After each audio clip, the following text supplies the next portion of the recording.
Come on church, சேர்ந்து கைகளை தட்டி பிரகடனப்படுத்த போகிறோம். சபையை கட்டுவேன் என்று சொன்னவர் எங்கள் சபையை கட்டுவா. Come on, கைகளை தட்டி.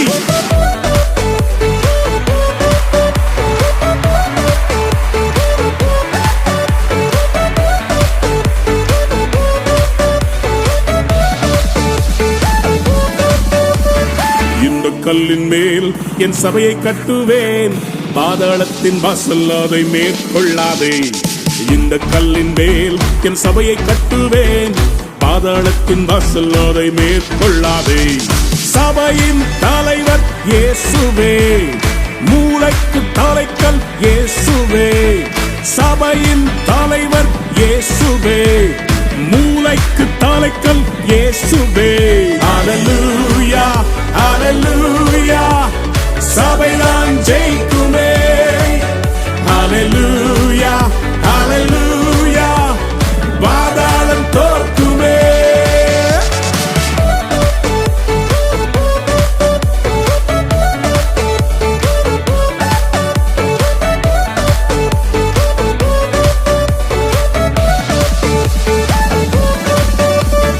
ரத்தம் சிந்தி மீட்கப்பட்ட சபை இதுவே, சுத்தம் பெற கிறிஸ்து தந்த ஸ்தலம் இதுவே.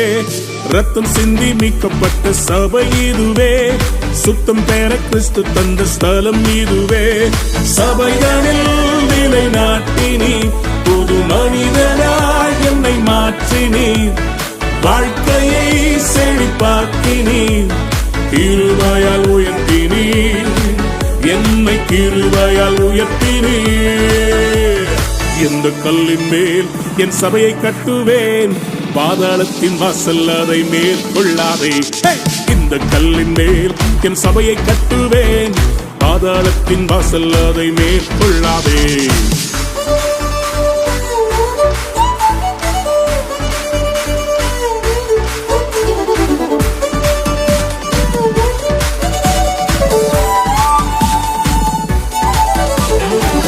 பிரியமான தேவ பிள்ளையே, நான் தனியா இருக்கிறேன் என்ற உணர்வு உன்னை வாட்டுகிறதா? கவலைப்படாதே, சபை என்கிற வீடு இருக்கிறது, ஆவிக்குரிய தகப்பன் இருக்கிறார், ஜெபிக்கிற தாய்மார்கள் இருக்கிறார்கள், சகோதர சகோதரிகள் உண்டு. It's a family. ஜெபத்தினால் கட்டப்பட்ட சபை இதுவே, குடும்பமாய் இணைத்தனல் வீடு இதுவே. ஜெபத்தினால் கட்டப்பட்ட சபை இதுவே, குடும்பமாய் இணைத்தனல் உறவிதுவே. ஆவியின் நல்ல தகப்பனே, சபை முழுவதும் எங்கள் சொந்தமே. வேற்றுமைகள் இங்கு இல்லையே, கிறிஸ்துவின் சரீரமே, நாங்கள் கிறிஸ்துவின் சரீரமே. இந்த கல்லின் மேல் என் சபையை கட்டுவேன், பாதாளத்தின் வாசல் அதை மேற்கொள்ளாதே. இந்த கல்லின் மேல் என் சபையை கட்டுவேன், பாதாளத்தின் வாசல் அதை மேற்கொள்ளாதே. இந்த கல்லின் மேல் மோதுகிறவன் நொறுங்கி போவான் என்று சொல்லப்பட்டிருக்கிறது. சபையே, உன்னை அழிக்க எத்தனை பார்வோன்கள் யேசபேல்கள் தேசத்தில் எழுப்பினாலும் சபைதான் ஜெயிக்கும். பார்வோனின் வல்லமைகள் முறியச் செய்தீர், யேசபேலின் தந்திரங்கள் அழியச் செய்தீர். பார்வோனின் வல்லமைகள் முறியச் செய்தீர், யேசபேலின் தந்திரங்கள் அழியச் செய்தீர். எழுப்புதல் தரும் அக்கினி எங்கள் ஜெபத்திலே பற்றி எரியுதே, தடைகளை அது தகர்க்குதே. சபைதான் வெல்லுமே, என்றும் சபைதான் வெல்லுமே. இந்த கல்லின் மேல் என் சபையை கட்டுவேன், பாதாளத்தின் வாசல் அதை மேற்கொள்ளாதே. இந்த கல்லின் மேல் என் சபையை கட்டுவேன், பாதாளத்தின் வாசல் அதை மேற்கொள்ளாதே. சபையின் தலைவர் இயேசுவே, மூளைக்கு தலைக்கல் இயேசுவே. சபையின் தலைவர் இயேசுவே, மூளைக்கு தலைக்கல் இயேசுவே. ஹல்லேலூயா ஹல்லேலூயா, சபைதான் ஜெயிக்குமே. ஹல்லேலூயா ஹல்லேலூயா, பாதாளம் தோற்குமே. ஹல்லேலூயா ஹல்லேலூயா, ஆமென் ஹல்லேலூயா.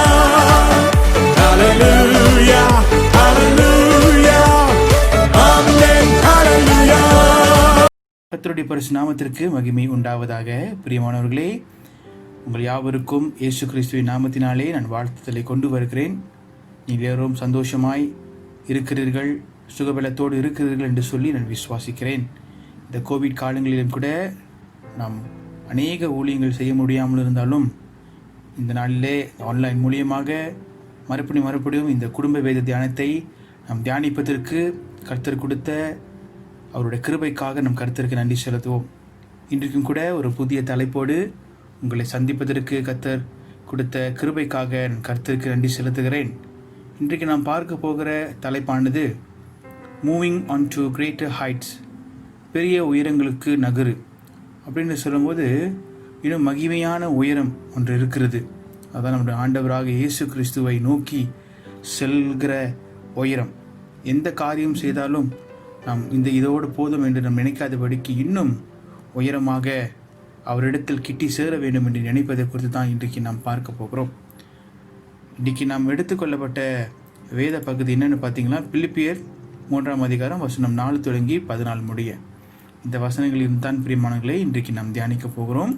நிச்சயமாக இதற்கு முன்பாக வாருங்கள், நம் தலைகளை தாழ்த்தி கண்களை மூடி தேவனை நோக்கி நாம் பார்ப்போம்.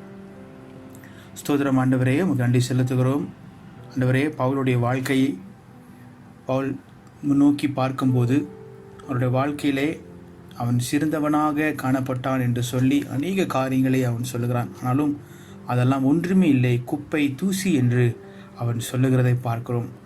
ஆண்டவரிடத்தில் நெருங்குவது தான், ஆண்டவரோடு கிட்டி சேர்வது தான் அது மிக ஆசீர்வாதம் என்று சொல்லி பவுல் கருதுகிறதை நாங்கள் பார்க்கிறோம். இன்றைக்கு நாங்களும் சுவாமி எங்களை குறித்து மகிமையாகவும் பெருமையாகவும் பேசிக்கொண்டு, ஆண்டவரே அப்படியாக உங்கள் இடத்தில் நெருங்க முடியாமல், ஒரு நல்ல உறவை ஸ்தாபிக்க முடியாமல் நாங்கள் இருக்கிறோம் என்று சொன்னால், தெய்வமே எங்கள் இடத்தில் நீர் பேசுவீராக, இடைப்படுவீராக, எங்களை காத்துக்கொள்வீராக. நல்ல ஞானத்தையும் புத்தியும் எங்களுக்கு தந்து இதை நாங்கள் கேட்கும்போது சிறந்ததை நாங்கள் தெரிந்து கொள்ள கிருபை செய்யும். இன்னும் அதிக தூரத்திற்கு நாங்கள் ஓட வேண்டியது இருக்கிறது. உங்கள் இடத்தில் சேருவது ஒரு லேசான காரியம் அல்ல. அநேக காரியங்களை நாங்கள் மாற்ற வேண்டியது, திருத்த வேண்டியது எங்கள் வாழ்க்கையில் இருக்கிறது. இன்றைக்கு இதை நாங்கள் கேட்கும்போது எங்களுக்குள்ளாக ஒரு பெரிய மாற்றத்தில் வரட்டும் சுவாமி. உம்மை போல ஒரு நல்ல குணாதிசயங்கள் எங்களுக்கு வரட்டும். தொடர்ந்து எங்களை நடத்தும். இந்த வார்த்தை ஜீவிக்கின்ற வார்த்தை, உயிர்ப்பிக்கின்ற வார்த்தை. இந்த வார்த்தை எங்களோடு பேசட்டும், எங்களை உருவாக்கட்டும் சுவாமி. நாங்கள் ஒன்றுமே இல்லை என்று சொல்லி நாங்கள் புரிந்து கொள்ள எங்களுக்கு கிருபை செய்யும். இங்கே ஒரு மனிதன் தன்னை தாழ்த்துகிறானோ அவன் நிச்சயமாகவே ஆண்டவருடைய சமூகத்திற்கு முன்பாக உயர்த்தப்படுவான் என்று நாங்கள் பார்க்கிறோமே. நாங்கள் சுவாமி உம்மை நாங்கள் உயர்த்துகிறோம், எங்களை நாங்கள் தாழ்த்துகிறோம். நிச்சயமாகவே சுவாமி நீர் எங்கள் மத்தியில் எனக்கு பேசப் போகிறீர். அதற்காக ஸ்தோத்திரம். ஆசீர்வதியும், வழி நடத்தும், பாதுகாத்துக்கொள். இது யாவற்றும் இயேசு கிறிஸ்துவின் நாமத்தில் ஜெபிக்கிறோம் எங்கள் நல்ல பிதாவே, ஆமேன். பிரியமானவர்களே, இந்த தலைப்புக்கு ஒரு நோக்கம் இருக்கிறது. அந்த நோக்கம் என்னவென்று சொன்னால், தேவன் அவர் நம்ம வாழ்க்கையிலே ஒரு நோக்கத்தை அவர் வைத்திருக்கிறார். இன்னும் உயரமான ஸ்தானத்திற்கு நாம் போக வேண்டும் என்று சொல்லி நம்ம வாழ்க்கையில் ஒரு திட்டங்களை அவர் வைத்திருக்கிறார், ஒரு நோக்கங்களை அவர் வைத்திருக்கிறார்.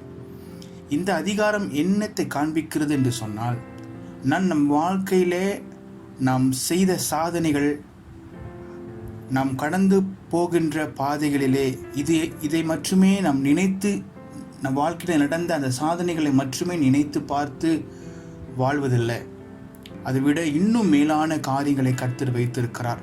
அதனாலே நாம் சில நேரத்தில் நாம் செய்த சில வாழ்க்கையில் நடந்த சில காரியங்களை வைத்து கொண்டு நாம் பெருமை பாராட்டி கொண்டு இல்லாதபடிக்கு இன்னும் எப்படி உயரமாக போக வேண்டும் என்று சொல்லி நாம் சிந்தித்து பார்ப்போம் என்று சொன்னால், நிச்சயமாகவே அது ஆண்டவரை தேடி வரும்போதுதான் அந்த நோக்கத்தை நாம் புரிந்து கொள்ள முடியும் என்று இன்றைக்கு இந்த வேதம் நமக்கு கற்றுக் கொடுக்க போகிறது.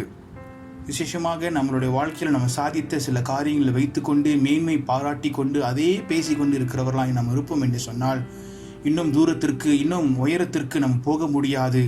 இன்னும் ஆண்டவர் நம் மேல் வைத்திருக்கின்ற, நமக்காக வைத்திருக்கின்ற அந்த திட்டத்தையும் நாம் புரிந்து கொள்ள முடியாது. அதனாலே இந்த பிலிப்பியர் 3ஆம் அதிகாரம் 4 14 வசனத்தை பார்க்கும்போது பவுல் ஜனங்களிடத்தில் உணர்த்துகிறார், நீங்கள் உங்களை குறித்து பெருமையாகவும் பெரிதாகவும் பேசுவதை நிறுத்திவிட்டு நிச்சயமாகவே தேவன் உங்களுக்கு வைத்திருக்கின்ற அந்த உயரத்தை நீங்கள் நோக்கி பார்க்க வேண்டும். அதற்காக நீங்கள் முயற்சி எடுக்க வேண்டும். தேவனாக இயேசு கிறிஸ்துக்குள்ளாகத்தான் உங்களுக்கு ஜெயம் உண்டு, ஆசீர்வாதம் உண்டு. அவர் மூலியமாக தான் நீங்கள் சிறந்த உயரத்திற்கு போக முடியும் என்று அவர் இன்றைக்கு நம்ம இடத்திலே பேசுகிறதை நாம் புரிந்து கொள்வோம் என்று சொன்னால் நிச்சயமாகவே நம் வாழ்க்கைக்கு இன்றைக்குள்ள தலைப்பானது ஆசீர்வதிக்கப்பட்டதாக இருக்க முடியும். பிரியமானவர்களே, இந்த விதத்திலே ஒரு உண்மை இருக்கிறது. அதை நாம் ஆராய்ந்து பார்க்கும்போது இதில் தெளிவாக ஒரு காரியத்தை ஆண்டவர் நமக்கு விளக்கி சொல்லுகிறதை நாம் புரிந்து கொள்ள வேண்டும். ஆண்டவர் சொல்லுகிறார், நாம் சாதித்த சில சாதனைகளை வைத்துக்கொண்டு அது மூலியமாக நாம் திருப்தி அடையாதபடிக்கு இன்னும் புதிய காரியங்கள், இன்னும் புதிய சாதனைகள், இன்னும் புதிய உயரத்திற்கு ஆண்டவர் நமக்கு திட்டம் வைத்திருக்கிறார். அதை நோக்கி நாம் பார்க்க வேண்டும் என்று சொல்லி இந்த வேதம் நமக்கு இன்றைக்கு வேதத்தில் இருக்கிற அந்த உண்மை நம் மத்தியில் பேசி கொண்டிருக்கிறது. எப்பொழுதுமே நம்ம ஒரு காரியத்தை சாதித்திட்டோம் என்று சொன்னால் அதை வைத்து கொண்டே பேசி கொண்டிருக்கிறவராய் நாம் இருப்போம்.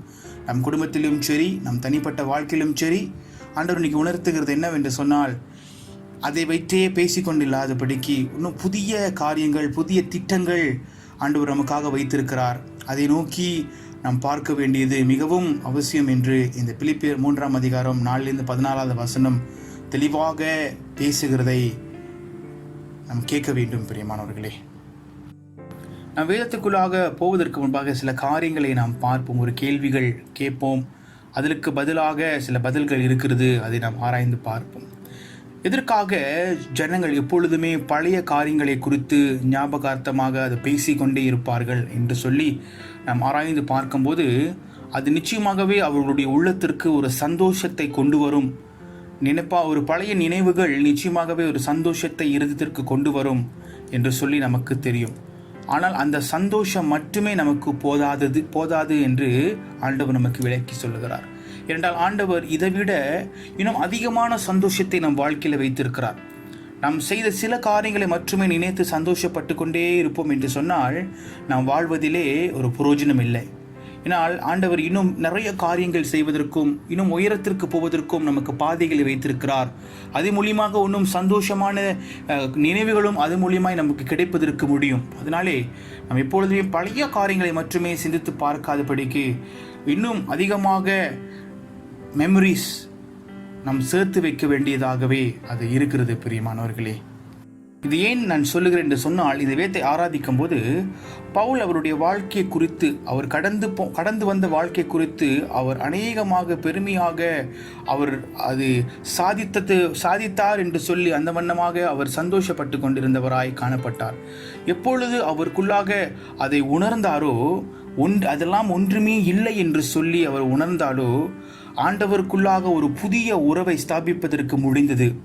அது மட்டுமில்ல, இன்னும் ஆண்டவருக்குள்ளாக இன்னும் பெரிய காரியத்தை சாதிக்க வேண்டும் என்று சொல்லுகிற ஒரு வைராக்கியம் பவுலுக்குள்ளாக வந்தது சொல்லி நாம் பார்க்க முடியும். பிரியமானவர்களே, அது மட்டும் இல்லை பிரியமானவர்களே, இன்னும் சிறந்த உயரத்திற்கு போக வேண்டும், இன்னும் ஆண்டவருக்காக சிறந்த பணியை செய்ய வேண்டும், இன்னும் எவ்வளவு கஷ்டங்கள் வந்தாலும் ஆண்டவருக்காக நிற்க வேண்டும் என்று சொல்லுகிற அவ்விதமான வைராக்கியம் நிறைந்தது நாம் பார்க்க முடியும். பிரியமானவர்களே, அதனாலே பிரியமானவர்களே, நாம் எப்பொழுதுமே ஒரு காரியத்தை சாதிப்பதற்கு ஆண்டவருடைய உதவிக்கரம் நமக்கு தேவைப்படுகிறது. ஆண்டவருடைய உதவி இல்லாமல் எதுவுமே சாதிக்க முடியாது. அதனாலே இன்னும் ஆண்டவருக்காக சில காரியங்களை சாதிக்க வேண்டும், அவருக்காக ஜீவிக்க வேண்டும் என்று சொல்லுகிற அவ்விதமான குணம் நமக்குள்ளாக வர வேண்டும். பிரியமானவர்களே, பழைய காரியங்களை குறித்தே பேசிக்கொண்டு அதை குறித்தே மேன்மை பாராட்டி கொண்டிருப்பது அது சரியல்ல. எப்பொழுதுமே சந்தோஷம் இருக்கிறது, நீங்கள் செய்த காரியங்கள் சந்தோஷம், ஆனாலும் இன்னும் புதிய காரியங்களை செய்து இன்னும் நினைவுகளை நாம் கூட்டி வைத்துக் கொள்வோம் என்று சொன்னால் ஒரு காலத்தில் அது இன்னும் நித்தியமான சந்தோஷத்தை நமக்கு கொடுக்க முடியும். பிரியமானவர்களே, அதான் பவுல் பாருங்க, தன்னோட வாழ்க்கையிலே அவர் அநேகமாய் பெருமையாக உள்ள ஒரு மனிதனாய் காணப்பட்டார். எப்பொழுது தன்னை தாழ்த்தி ஆண்டவருடைய பிடிக்குள்ளாக வந்து ஆண்டவருடைய ஊழியத்தை செய்வதற்கு ஒப்பு கொடுத்து ஒரு உறவை ஸ்தாபிக்க ஆரம்பித்தாரோ, இன்னும் அதிகமாக நான் ஓட வேண்டியது இருக்கிறது என்று சொல்லி அவர் புரிந்து கொண்டார். இன்றைக்கு நாம் அந்த காரியத்தை புரிந்து கொள்ளாமல் இருப்பதினாலே சில ஊழியங்கள் செய்ய முடியாமல் நாம் அப்படியாக அந்த பழைய காரியங்களை குறித்தே பேசிக்கொண்டே அதிலேயே அமர்ந்திருக்கிறவராக இருக்கிறோம். இல்லை பிரியமானவர்களே, இன்னும் தூரமாக இன்னும் உயரமாக ஆண்டவர் நமக்கு காரியங்களை வைத்திருக்கிறார். இன்னும் எக்ஸ்ட்ரா மைல் நம்ம ஓட வேண்டியது இருக்கிறது, இன்னும் எக்ஸ்ட்ராவான காரியங்கள் நம்ம செய்ய வேண்டியது இருக்குது. இவ்வளோ தான் செய்வேன் அப்படின்னு இல்லை, என் ஆண்டவருக்காக இன்னும் அதிகமாக நான் செய்வேன், இன்னும் அதிகமான உயரத்திற்கு நான் போக வேண்டும், இன்னும் அதிகமான உயரத்திலே ஆண்டவர் வைத்திருக்கிற எல்லா பணிகளையும் நான் செய்ய வேண்டும், அவருடைய நாமத்திற்கு மகிமையை கொண்டு வர வேண்டும் என்று சொல்லுகிற ஒரு எண்ணம் இன்றைக்கு நமக்குள்ளாக வர வேண்டும். பிரியமானவர்களே, இந்த அடுத்த பகுதி நாம் பார்க்கும்போது பவுல் ஒரு காரியத்தை வைத்து பேசி மற்றும் அவர் சில காரியங்களை நமக்கு இந்த 5ஆம் வசனங்களிலும் 6வது வசனத்திலும் நமக்கு அவர் விளக்குகிறார். என்னவென்று சொன்னால், அவர் சொல்லுகிறார், வேறு ஒருவன் மாம்சத்தின் மேல் நம்பிக்கையாய் இருக்க நினைத்தால் நான் அதிகமாய் அப்படி செய்யலாம் என்று சொல்லி அவர் சொல்லிட்டு அவருடைய வாழ்க்கையில் எந்தெந்த காரியங்களெல்லாம் அவர் மேன்மையாக பேச முடியும் என்று சொல்லி அந்த இடத்துல அவர் விளக்குகிறதை நாம் பார்க்கிறோம். முதல் காரியம் அவர் சொல்லுகிறது என்ன? 5வது வசனத்தில், நான் 8ஆம் நாளில் விருத்த சேதனம் அடைந்தவன் என்று முதல் சொல்கிறார். ரெண்டாவது பார்த்தீங்கன்னா இஸ்ரவேல் வம்சத்தான் என்று அவர் சொல்லுகிறார். அடுத்தது பெஞ்சமின் கோத்திரத்தான் என்று அவர் சொல்லுகிறார். அடுத்தபடி நீங்கள் பார்த்தீங்கன்னா எபிரேயில் பிறந்த எபிரியன் என்று அவர் சொல்லுகிறார். அப்புறம் நியாய பிரமாணத்தின்படி பரிசெயன் என்று சொல்லி அவர் இந்த இடத்துல சொல்லுகிறதை நாம் பார்க்கிறோம். பிரியமானவர்களே, அதே 6வது வசனத்தில் அவர் சொல்லுகிறார், பக்தி வைராக்கியத்தின்படி சபைகளை துன்பம் படித்தினவன் என்று சொல்லி இங்கே போடப்பட்டிருக்கிறதை நாம் பார்க்க முடியும். அடுத்தது என்ன சொல்லுகிறார் என்று சொன்னால், நியாய பிரமாணத்துக்கு உரிய நீதியின்படி குற்றம் சாற்றப்படாதவன் என்று சொல்லி இதில் போடப்பட்டிருக்கிறதை சொல்லி நாம் பார்க்கிறோம். அவர் அந்த 8வது வசனத்தில் ஒரு காரியத்தை சொல்லுகிறார், அது மாத்திரமல்ல, என் கர்த்தராகிய கிறிஸ்து இயேசுவை அறிகிற அறிவின் மேன்மைக்காக எல்லாவற்றையும் நஷ்டம் என்று எண்ணிக்கொண்டிருக்கிறேன் என்று அவர் சொல்லுகிறதை பார்க்கிறோம். அவர் எப்படியாக அவர் இதை சொன்னதற்கு பிற்பாடு அவர் எப்படி கருதுகிறார் என்று சொன்னால், ஆங்கிலத்தில் போடப்பட்டிருக்கிறதை நான் வாசிக்கிறேன். ஐ consider them garbage or rubbish that I may gain Christ. பாருங்க, இதெல்லாம் ஒன்றுமே இல்லை, குப்பை, இதெல்லாம் ஒன்றுமே கிடையாது. பெருமையாய் பேசிக்கொண்டு அதே உயரத்தில் இருப்பதை குறித்தல்ல, என் கர்த்தராக இயேசு கிறிஸ்துவுடைய உயரம், அவருடைய குணம், அவருடைய மகிமை, அது கிட்டி நான் சேர வேண்டும், அதை நான் சேர்த்து கொள்ள வேண்டும், அது இடத்திலே அதை நான் சம்பாதிக்க வேண்டும் என்று சொல்லி அப்படியாக பவுலானவர் அவர் ஜனங்களுக்கு சொல்லுகிறதை இன்னைக்கு உங்களுக்கும் எனக்கும் இந்த வசனம் பேசுகிறது என்று சொல்லி நான் விசுவாசிக்கிறேன். பிரியமானவர்களே, பாருங்கள், பவுல் அவர் உணர்ந்ததற்கு பிற்பாடு ஆண்டவரை இன்னும் சிறந்த முறையிலே தெரிந்து கொள்ள வேண்டும், இன்னும் அவரோடு கூட ஒரு உறவை ஸ்தாபிக்க வேண்டும் என்று சொல்லி அவர் நினைத்ததற்கு பிற்பாடு இந்த வசனம் 10, வசனம் 12, வசனம் 14 சில காரியங்கள் போடப்பட்டிருக்கிறதை நாம் பார்க்க முடியும். என்னவென்று சொன்னால், அவர் என்ன சொல்லுகிறார், அவர் இன்னும் ஆண்டவரை அறிந்து கொள்ள வேண்டும் என்று சொல்லி அவர் விரும்புகிறதை பார்க்கிறோம். இன்னும் ஆண்டவருடைய உயிர் தெழுந்த வல்லமையை இன்னும் அவர் தெரிந்து கொள்ள வேண்டும், இன்னும் அவர் உணர வேண்டும், புரிந்து கொள்ள வேண்டும் என்று சொல்லி சொல்லுகிறதை பார்க்கிறோம். ஆண்டவரோடு கூட ஒரு ஐக்கியம் கொள்ள வேண்டும், அவருடைய பாடுகளிலே ஒரு ஐக்கியம் கொள்ள வேண்டும், அவரோடு பகிர்ந்து கொள்ள வேண்டும் என்று சொல்லி அவர் சொல்லுகிறதை நாம் பார்க்கிறோம். பிரியமானவர்களே, ஆண்டவராக இயேசு கிறிஸ்து அவருக்கு மேலாய் வைத்திருக்கிற அந்த நோக்கத்தை அவர் புரிந்து கொண்டு அதை பிடித்து கொண்டு இன்னும் அவர் ஓட வேண்டும் என்று சொல்லி அவர் எண்ணுகிறதை நாம் பார்க்க முடியும். 14வது வசனத்தை நீங்கள் பார்க்கும்போது அவர் என்ன சொல்கிறார் என்று சொன்னால், இன்னும் இலக்கையை நோக்கி தொடருவேன் என்று சொல்லி இன்னும் அதிகமாய் ஓடுவேன், இன்னும் கர்த்தருக்காக அவர் வைத்திருக்கிற அந்த நோக்கத்தை பிடித்து கொண்டு இன்னும் உயரமாக நான் போக வேண்டும், இன்னும் தொடர வேண்டும் என்று சொல்லி அவர் இந்த இடத்துல சொல்லுகிறதை நாம் பார்க்கிறோம். பிரியமானவர்களே, பாருங்கள், சிறந்த உயரம் என்று சொல்லும்போது நமக்கு தெரிந்த உயரத்தையே எப்போது நினைத்து கொண்டு வாழக்கூடாது.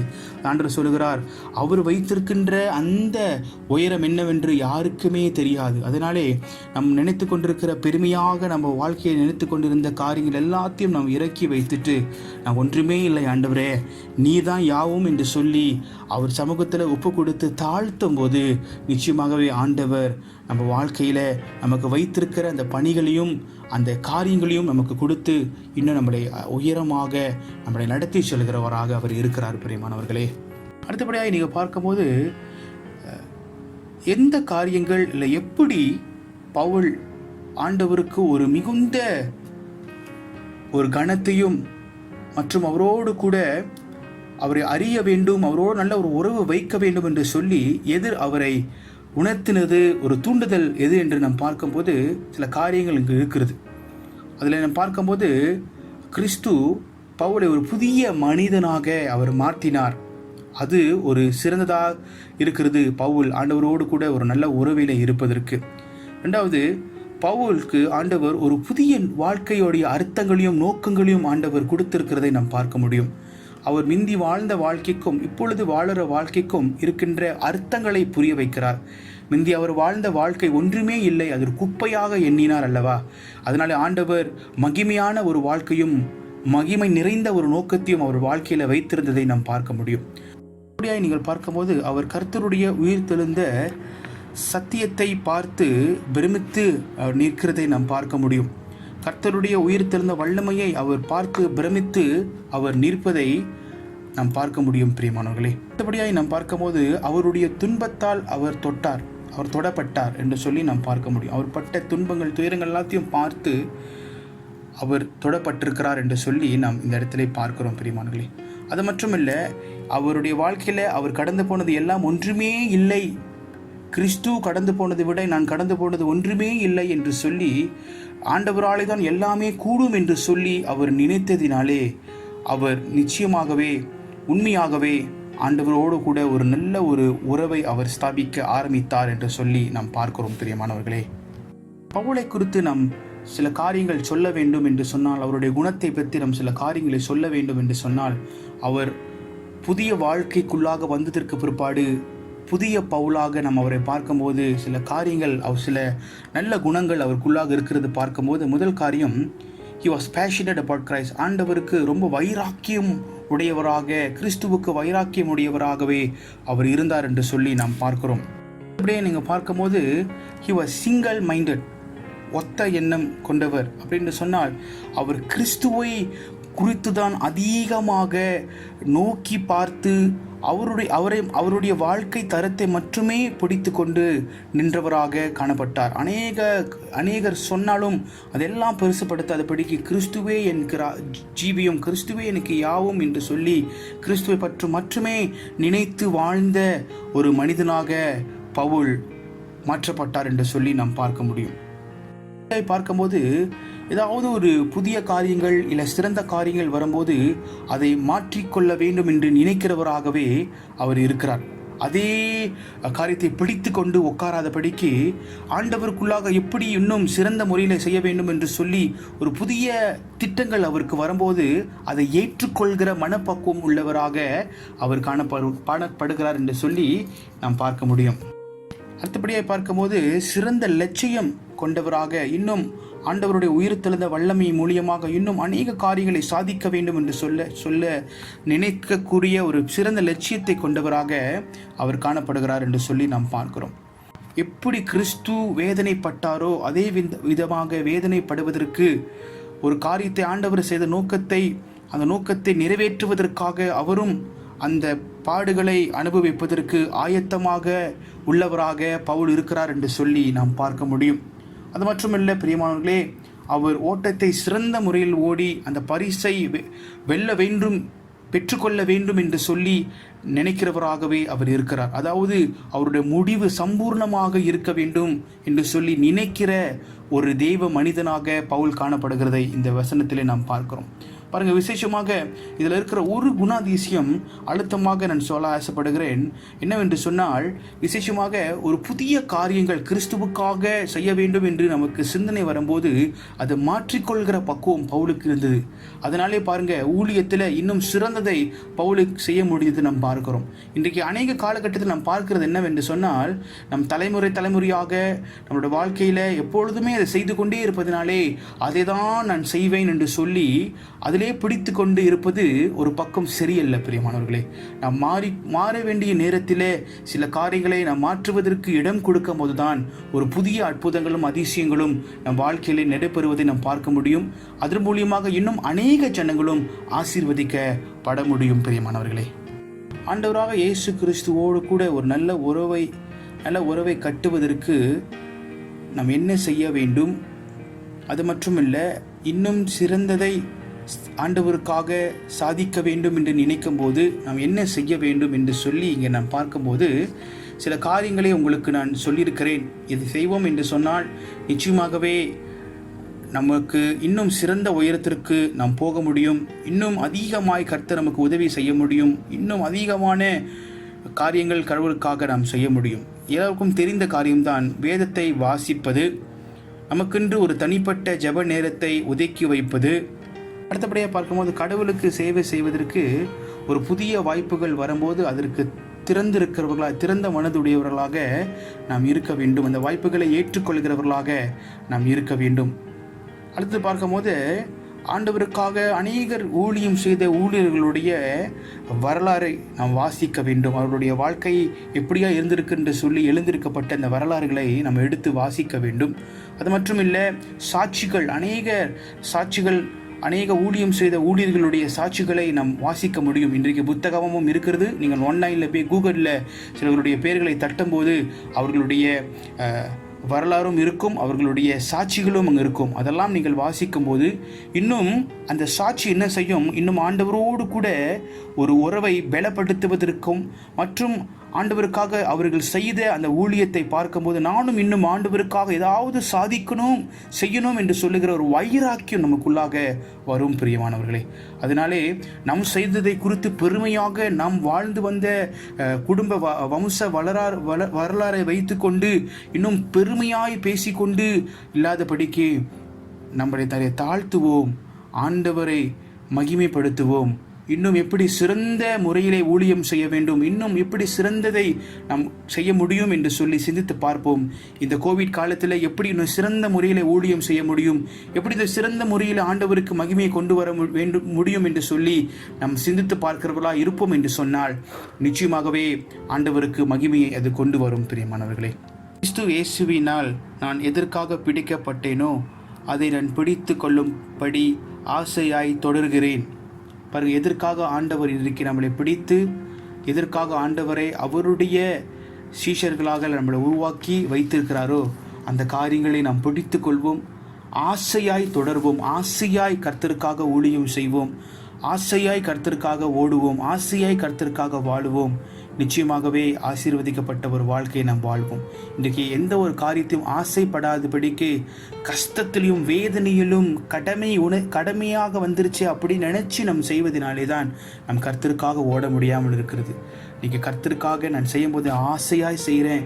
இனி எதற்காக ஆண்டவர் அழைத்தாரோ அதை நான் மனதில் வைத்துக்கொண்டு முதலாக நான் ரட்சிக்கப்பட்ட அந்த அனுபவத்தை என் மனதில் வைத்து எப்படி சந்தோஷமாக நான் கர்த்தரை ஏற்றுக்கொண்டேனோ அதே சந்தோஷத்தோடு கடைசி நாள் முழுவதும் கர்த்தருக்காக நான் ஊழியம் செய்வேன் என்று சொன்னால், அவர் சொல்லுகிற காரியத்தை கேட்பேன் என்று சொன்னால் நிச்சயமாகவே இன்னும் சிறந்த உயரத்திற்கு நாம் போக முடியும். நிச்சயமாக இன்னும் நம்முடைய ஊழியங்கள், நம்முடைய எல்லைகள் பெரிதாக விரிவாக அதை கர்த்தர் நமக்கு கொடுத்து நம்மளை நடத்துகிறவராக அவர் இருக்கிறார். பிரியமானவர்களே, ஆண்டவரே உமக்கு நன்றி செலுத்துகிறோம். உடைய கிருபைக்காக பிரசன்னத்திற்காக நன்றி. இன்னைக்கு கூட ஆண்டவரே பவுலுடைய வாழ்க்கையை நாங்கள் பார்க்கிறோம். ஆண்டவரே சவுல் பவுலாக மாறினதற்கு பிற்பாடு அவருடைய வாழ்க்கையின் தரங்கள் மாறி இருக்கிறதை நாங்கள் பார்க்க முடிகிறது. கர்த்தருக்காக ஊழியம் செய்யணும், கர்த்தருக்காக ஓடணும் என்று சொல்லி ஆண்டவரே அவர் வாழ்ந்து வந்ததை நாங்கள் பார்க்கிறோம். அதே போல இன்றைக்கு ஆண்டவரே உண்மையே எங்கள் வாழ்க்கையிலே முதலிடத்தில் வைத்து நீர் சொன்ன அந்த நோக்கங்கள் எங்கள் வாழ்க்கையிலே நீ வைத்திருக்கிற நோக்கங்களை நாங்கள் புரிந்து கொண்டு ஸ்தோத்திரம் ஆண்டவரே உமக்கு நன்றி செலுத்துகிறோம். ஆண்டவரே இன்றைக்கி நான் கேட்ட தெய்வ சத்தியத்தின் பிரகாரம் இன்னும் உயரத்திற்கு நாங்கள் போக வேண்டும், இன்னும் அதிகமாய் உமக்காக நாங்கள் ஓட வேண்டும், ஊழியம் செய்ய வேண்டும். ஆண்டவரே எங்கள் குடும்பமாக நாங்கள் கர்த்தருக்கு ஊழியம் செய்கிறவர்களாக, இன்னும் சிறந்த ஊழியங்கள் செய்கிறவர்களாக எங்களை வழிநடத்த நாங்கள் ஜெபிக்கிறோம். கர்த்தாவே ஆண்டவரே பவுலை போல இன்னும் சிறந்த ஊழியத்தை எப்படி அவருக்கு கொடுத்தீரோ அதே போல் சிறந்த ஊழியங்களை எங்களுக்கு தாரும். எங்களுக்குள்ளாக இருக்கிற அந்த அபிப்பிராயங்களை மாற்றும். எங்களை குறித்து நாங்கள் மேன்மை பாராட்டி கொண்டு பெரிதாய் பேசி கொண்டு இருக்கிறவர்களாக நாங்கள் இருப்போம் என்று சொன்னால் அதெல்லாம் எங்களிடத்திலிருந்து எடுத்து போட்டு எங்களை புதிய மனிதனாக மாற்றி ஆண்டவரே எங்களை நடத்த வேண்டும் என்று கூட ஜெபிக்கிறோம். பவுல் தன்னை மாற்றினார். ஆண்டவரே உம்முடைய சமூகத்து முன்பாக ஒப்பு கொடுத்தார். அவருடைய வாழ்க்கையில் இன்னும் அதிகமாய் உமக்காக ஊழியம் செய்து அநேகமாக உம் நாமத்தை மகிமைப்படுத்தினவராக காணப்படுகிறதை நாங்கள் பார்க்கிறோம். இன்றைக்கு நாங்கள் ஆண்டவரே உம்மை மகிமைப்படுத்த முடியாதபடிக்கு ஒரு வாழ்க்கையில வாழ்ந்து கொண்டிருக்கிறவராய் நாம் இருப்போம் என்று சொன்னால் எங்களை மணியும் தொடர்ந்து எங்களை நடத்தும், எங்களை ஆசீர்வதியும், எங்களை பாதுகாத்துக் கொள்ளும். எல்லா நேரங்களிலும் கர்த்தாவே உம்முடைய கரம் எங்கள் மேலா இருக்கட்டும், உம்முடைய ஞானம் எங்களோடு இருக்கட்டும். நீர் கற்றுக் கொடுப்பதை கற்றுக்கொண்டு வாழ உதவி செய்யும். இந்த கோவிட் காலங்களிலும் கூட கர்த்தாவே இந்த சூழ்நிலையில எப்படி உமக்கு இன்னும் மகிமையாய் நாங்கள் ஊழியம் செய்ய வேண்டும் என்று சொல்லி எங்களுக்கு கற்றுக் கொடும், எங்களை வழி நடத்தும். குடும்பத்தோடு நாங்கள் இருக்கும்போது ஆண்டவரே பத்திரமாகவும் ஆசீர்வதிக்கப்பட்டவர்களாகவும் நாங்கள் இருக்க வேண்டும். அதற்கு உம்முடைய கரம் எங்களுக்கு தேவை. கரத்தினாலே எங்களை தொட்டு எங்களை மூடி மறைத்துக் கொள்ளும், எங்களை வழி நடத்தும்.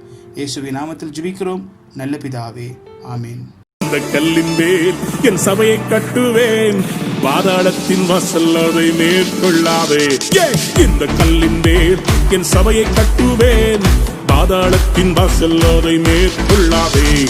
சபையின் தலைவர் இயேசுவே, மூளைக்கு தலைக்கல் இயேசுவே. சபையின் தலைவர் இயேசுவே, மூளைக்கு தலைக்கல் இயேசுவே. ஹல்லேலூயா.